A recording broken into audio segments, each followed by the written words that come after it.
নওজোয়ান ভাই, কিশোর ছেলে, তোমাদের জন্য বাবা। সব সময় যদি আল্লাহর কথাকে প্রত্যাখ্যান করো, শুনবা কখন?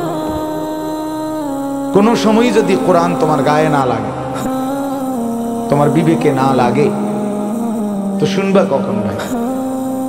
আল্লাহর কোরআন কি কখনোই তোমার জন্য আগ্রহের বস্তু হবে না? কোনো সময় মনোযোগ আসবে না?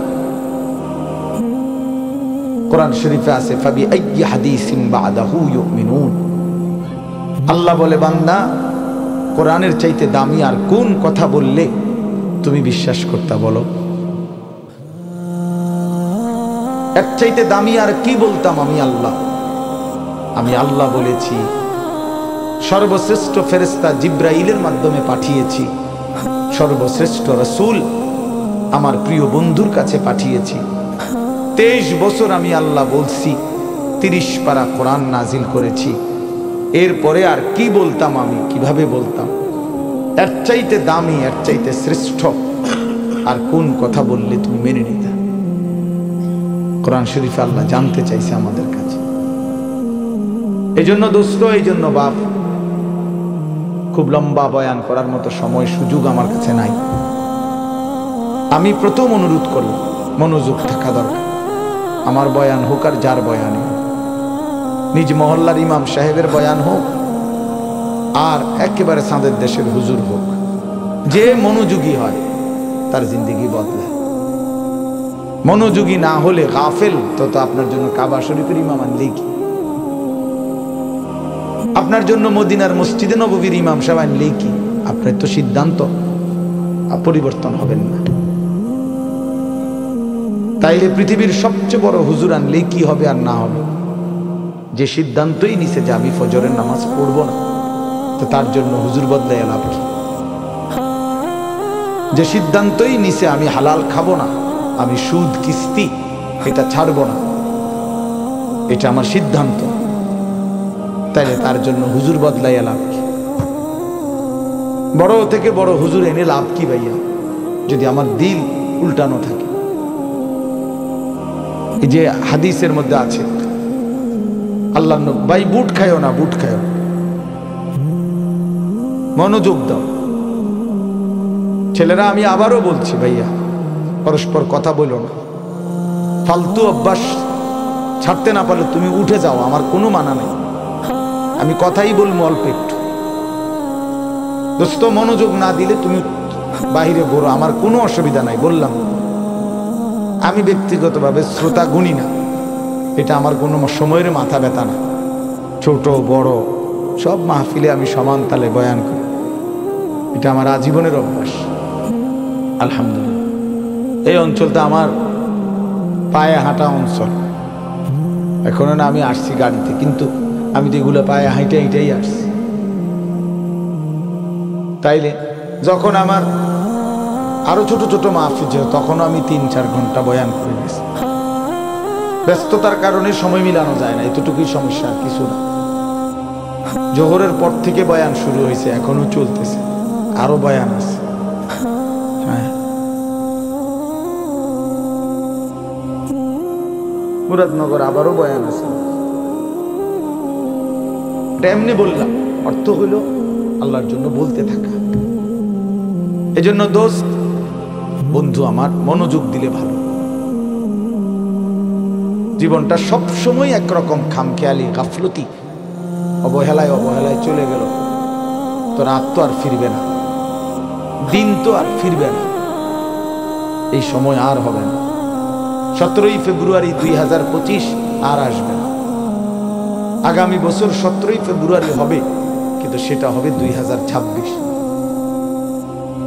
আগামী সপ্তাহে 17 তারিখ সোমবার আসবে, কিন্তু সেটা হবে 23 তারিখ। প্রতি রাত, প্রতি ঘন্টা, প্রতি মিনিট, প্রতি সেকেন্ড একবারই আসে। মাশাআল্লাহ, সবাই মিলে বাস্তবতা হলো মাহফিল, এটাই বাস্তবতা যে আন্তরিকতার সাথে যেই শুনে, কম হোক বেশি হোক, কিছুটা হলেও উপকৃত হয়। এই জন্য দয়া করে প্রত্যেকেই যদি হাতে ধরা যেই মোবাইলগুলো আছে এগুলো বন্ধ করে আমার দিকে তাকাইয়া শুনলে ভাইয়া ভালো হয়। আমি আদেশ করলাম, কেউ এই হাতে মোবাইল ধরে রেখে বয়ান শুনলে দোস্ত জিন্দেগির মধ্যে কোনো পরিবর্তন আসে না, নিজের বিবেক জাগে না, অনুভূতি জাগে না। এটা জরুরি বিষয়। এক তো হলো প্রতি বছর একটা মাহফিল হয় দেখা এবারও হইল, আর আমরা যেভাবে আছি সেই অবস্থায় রয়ে গেলাম। তাহলে এই ইন্তজামের উদ্দেশ্য কি? এই আয়োজনের মাকসাদ কি? যে যেমন তেমনই প্রতিদিন, প্রতি বছর, প্রতি মাস, প্রতি সপ্তাহ একই রকম, এটা তো মুমিনের পরিচয় না। হাদিসের মধ্যে আছে, আল্লাহর নবী সাল্লাল্লাহু আলাইহি ওয়াসাল্লাম বলছেন, আল কাইয়িসু মান দানা নাফসাহু ওয়া আমিলা লিমা বা'দাল মাউত। নবীজি বলেন, বুদ্ধিমান সে যে নিজের হিসাব করে এবং মৃত্যু পরবর্তীর জন্য আমল করে। অর্থাৎ প্রতিনিয়ত যে নিজের জিন্দেগির হিসাব রাখে, আজ আমার আখিরাতের অর্জন কেমন, আজ আমার দুনিয়ার প্রয়োজন পূরণ হলো কদ্দুর, আজ আমার আখিরাতের জন্য পুঁজি সংগ্রহ হলো কদ্দুর। এতটুকু বিবেক, অনুভূতি, বিচার বিশ্লেষণ যার নাই, তো সে বোকা, নির্বোধ, আহাম্মক। কোরআনুল কারীমের মধ্যে আল্লাহ তাআলা বলছেন, ওয়ালতানজুর নাফসুম মা কদ্দামাত লিগাত। প্রত্যেকটা ইমানদারকে আল্লাহ তাআলা বলছেন, ইমানদার তুমি লক্ষ্য করো, হিসাব করো, আজকের দুনিয়া থেকে আগামীকালকের আখিরাতের জন্য তুমি কি পাঠিয়েছো, এটা হিসাব করো।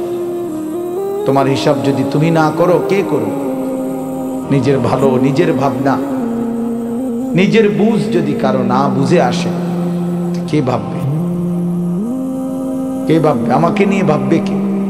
এই পৃথিবীর সবাই তো ব্যস্ত, সবাই সবার জায়গায় কিছু না কিছু কম বেশি, দরকারি বেদরকারি, প্রয়োজনীয় অপ্রয়োজনীয় কোনো না কোনো কাজে ব্যস্ত।